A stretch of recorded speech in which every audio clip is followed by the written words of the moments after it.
welcome to another Chelsea chat. And tonight in the Champions League group stage first match, it was Dinamo Zagreb 1, Chelsea 0. And yeah, I'm pretty disappointed. I've had a few beers, so apologies. But yeah, overall, not good enough. Just been on social media for 10 minutes and I answered a couple, but I haven't got the patience or the inclination, to answer people just shouting Tuchel Out.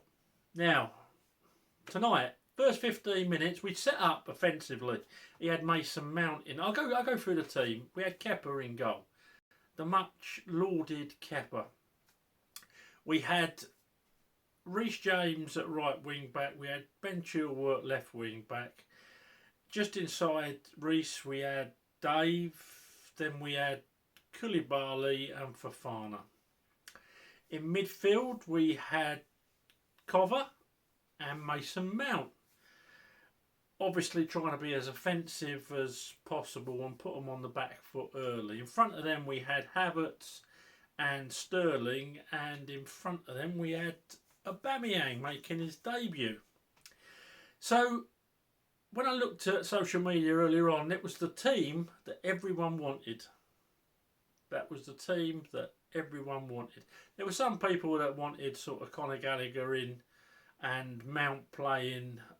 I was one of these people, by the way. Mount playing instead of Havertz behind Aubameyang. But it was a good sight. It was a good team. And then for the first 15 minutes, we had 76% possession. We tore them apart at will, basically.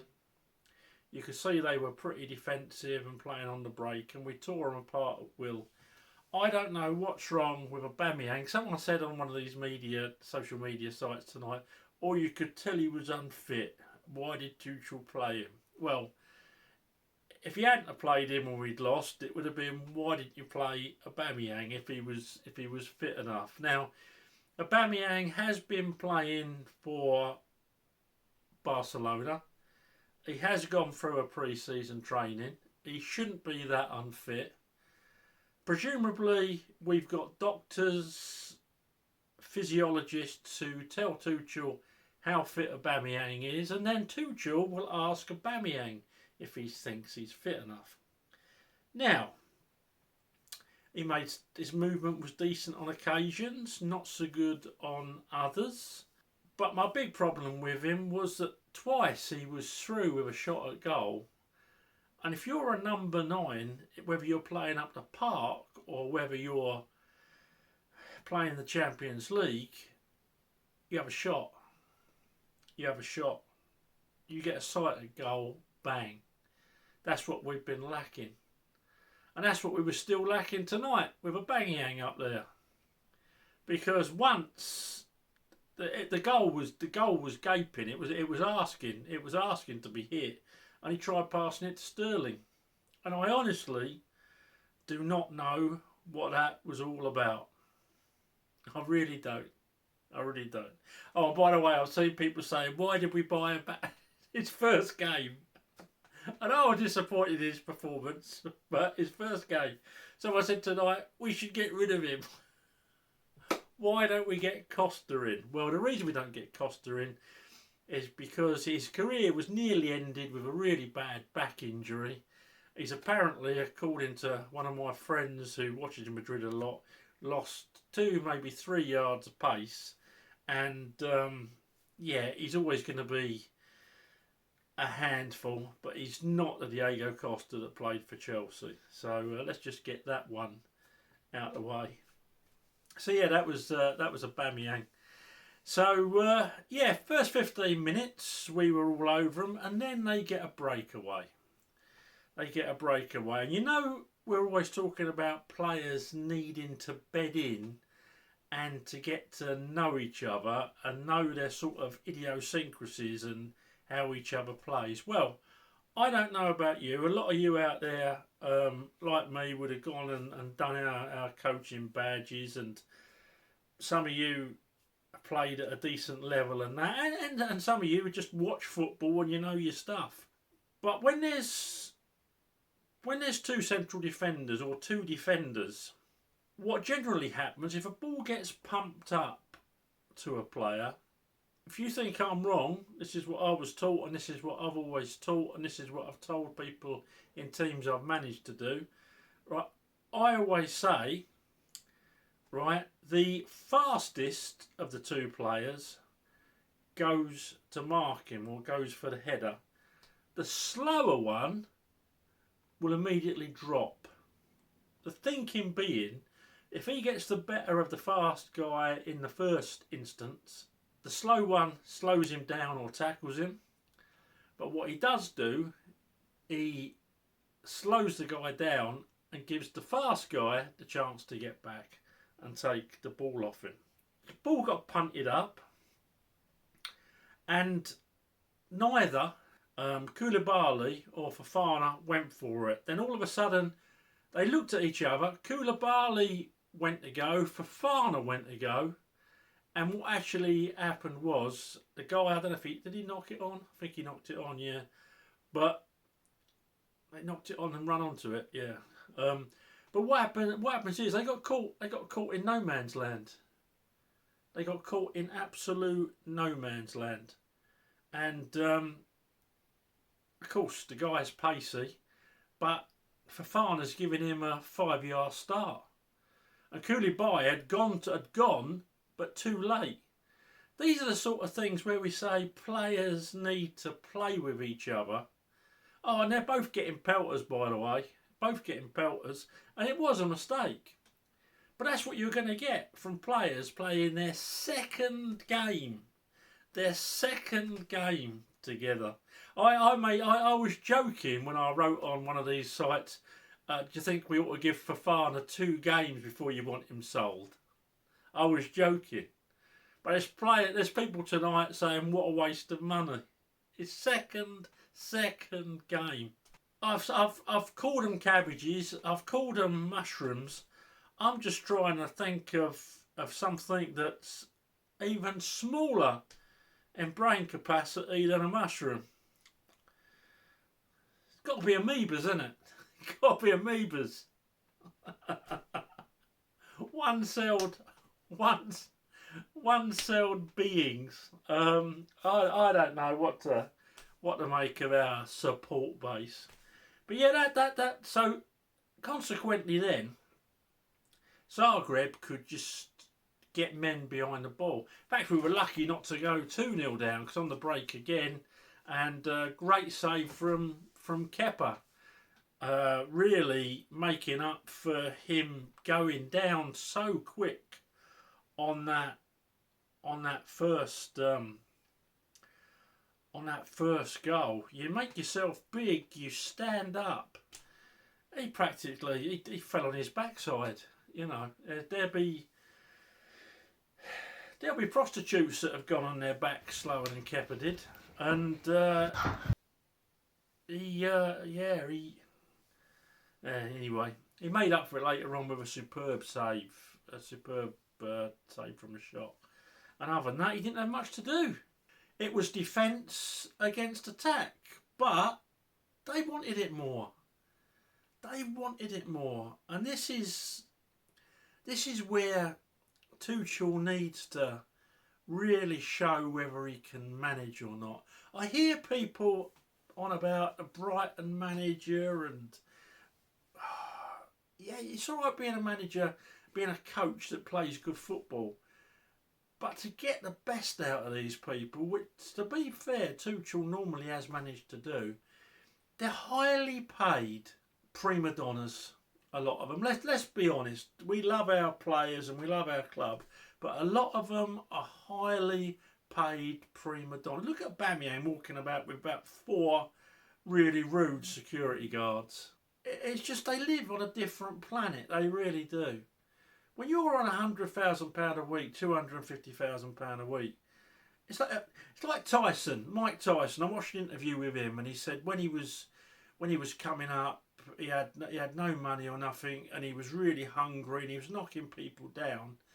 and then suddenly you're the heavyweight champion of the world, and your trainer knocks on your door at 5 o'clock on a Saturday morning. You've been partying all night, and you've got some blonde in bed with you, and some Miss World, and he says, "I'll go out for a run."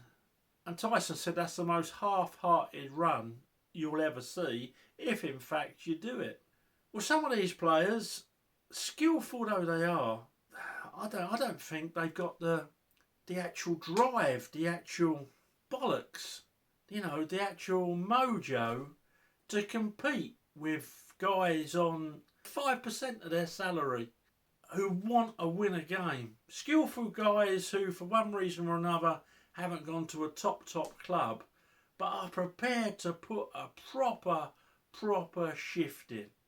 That's why when we play the Tottenhams of this world, and our players know that they need to put a shift in, we play well. Play Liverpool, I know they need to put a proper shift in. But it's elevating these guys to do it game in, game out. And how hungry are you on the sort of wages that they're on? I don't think you can be. I wouldn't be. I mean, as fat and as old as I am, if I got a chance to play for Chelsea, even for 10 minutes, which is about all it would be, I'd run my balls off. I'd be totally useless, obviously. But I'd give it 110%. I'd be on in an oxygen tent for the next 3 days. But you know what I mean? I would give it all. But these guys, I don't think they've got it.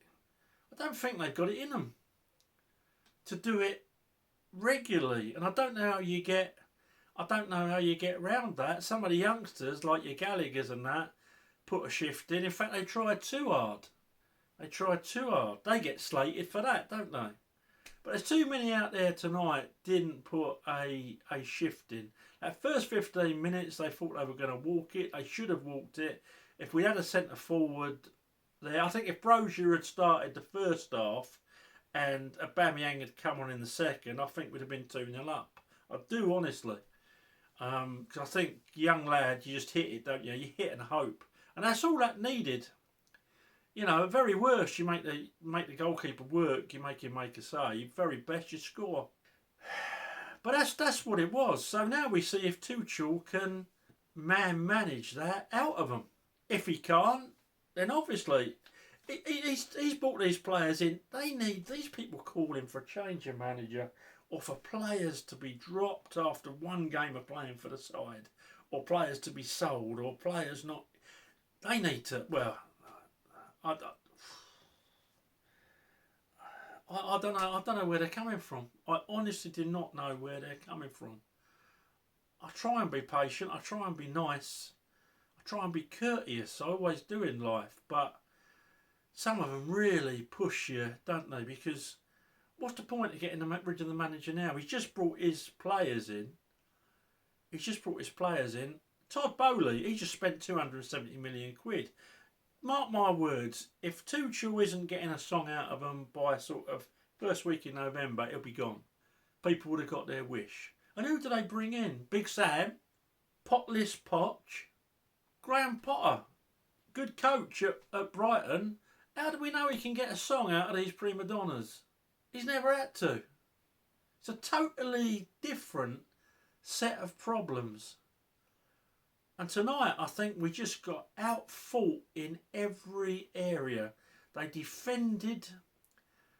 Now, some of Tuchel's decisions. Why, when you're chasing a game, do you bring Jorginho on? I'm actually going to write to Thomas Tuchel in the morning. I'll let you know if I get an answer. I'm going to write to him and ask him why you do that. When you're chasing a game, why do you bring on a bloke that plays like a crab? I honestly don't know. I personally would have brought Conor Gallagher on because he's got the energy and he goes forward. I just don't understand that. I honestly don't understand that. Ziyech come on. Them 2 free kicks near the end there. You could tell Reece James was saying to him, well, let me have a go. I don't think Ziyech... Well, he did. He got one ball across that wasn't either near the goalkeeper, straight to the goalkeeper, or didn't hit their first man, which is another thing. Our dead ball kicks, that needs sorting. Bit better with Mason Mount taking them, but a lot of the time these dead ball kicks just hitting that first man. They got all week to train. They're paid thousands. You know, I know park players that don't hit the first man. Tuchel's got a lot to sort out. But I still think personally, and I respect your views that if you want him gone, but if you really had a think about it, and you want him gone, I respect your views. But some of these, I can't see the point of just getting all them new players in. They will need time to bed in. You know, we could get beat by Fulham on Sunday, Saturday. I wouldn't be shocked. Because again, they're up for a fight. I would like to think our lot think, London derby, and tonight they should be embarrassed. They should be ashamed, and they should think, right, I'm going to go out and show I've got some kahunas on Saturday. They should, but whether they do, I don't know. I don't even know where this is going, so I'm sorry. But yeah, very disappointed. I get moaned at when I don't score, people. So Kepa gets a 5. He didn't have a lot to do. He made one brilliant save. Went down on his backside, as I say, like a whore in a whorehouse for the goal. Reece James was my Chelsea man of the match. He gets an 8. He put a great ball through that someone should have got on the end of. Defensively, he was always working hard. Just one of the few who put a shift in. Inside him, Dave looks slow and sluggish at the minute, I'll be honest. He gets a 5.5. Effort's always there with Dave, isn't it? Inside of him, Koulibaly, partly at fault for the goal. Out of position another couple of times. He gets a 5. Taking him time to adjust. We forget he's only been here, a month? As I always say, new league, new club. Everything else that's going on outside as well. Your new home, if you're not living in a hotel. Your missus wanting to buy new furniture. Everything that goes on. I'll give him the benefit of the doubt because I think he's a great defender, or has been. At 31, he still should be. It's just taking him time to adjust. Fofana, he gets a 6. Again, partly to blame for the goal. Did okay. Got caught out a couple of times when I thought he shouldn't have done. Got caught ball watching. That's what he did a couple of times. And got caught out of position. But looked forward to play it forward. Won a fair few in the air when he's not climbing over like that. We've got to see the best of Fofana. Maybe trying too hard, maybe frustrated. Again, getting used to the players around him. Can't really judge him too harshly, but he gets a 6. Chilwell gets a 6. Tried early on in that first 15 minutes, looked good. Tried covering for other people who weren't doing their job, and probably got knackered because he's hardly played. But yeah, good to see him back, and always a danger down that left hand side, and can cross a ball. So happy days, he's back. In midfield, Cover gets a 6. Did okay. Didn't set the world alight, but looking to play forward. Got caught. Got outnumbered, outmuscled a few times. Mason Mount started brightly. I thought, Mason's back. First sort of 20 minutes. And then he just sort of dropped back in yardage. And I think they stepped forward, and our lot just stepped back with them. Didn't do a lot for the rest of the game. He gets a 6. Havertz started brightly, 6.5. Again, probably should have scored. But it is what it is. Some nice touches. one really nice pass I can remember. Yeah, 6.5. He's played a lot worse. Sterling, he gets he was way below his best. Looked good for the first 15, and then sort of really drifted out of the game. He just tries taking on too many people when other people around him aren't moving. I can understand it because he's got the ability, and one in every sort of 20 is going to come off. But you can't very often beat everyone. Put a shift in defensively though, the lad. I'll give him. He gets a 6.5. Aubameyang. I don't know what to make of that. I don't know what to make of that. I don't want to be too harsh on the lad on his first game, but a centre forward who has got a shot at goal but decides to pass to a player that's got two players on him. I'm dumbfounded, I'll be honest. And for that reason, Aubameyang gets a 5. I'm not going to be too harsh because it's his first game. Yeah, and then I'm not going to go on about the subs. Ziyech come on, I thought he was awful. If I was scoring him, it'd be a 2. Pulisic come on, if I was scoring it, it'd be a 3. It was just... And Jorginho came on, and if I was scoring it, it'd be a 2. Absolutely did nothing. Did absolutely nothing that I could see. If I'm wrong, let me know what you're seeing. Did absolutely nothing.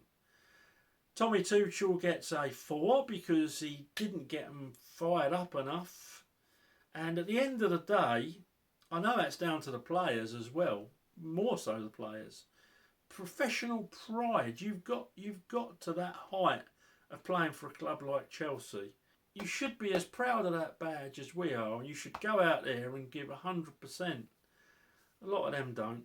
Well, they do, but they don't do it regularly enough. And Tommy, at the end of the day, sad though it is, because I think he's a good tactician, I think he's a good manager, he can't legislate for that, and he can't legislate for a centre forward that don't want to shoot.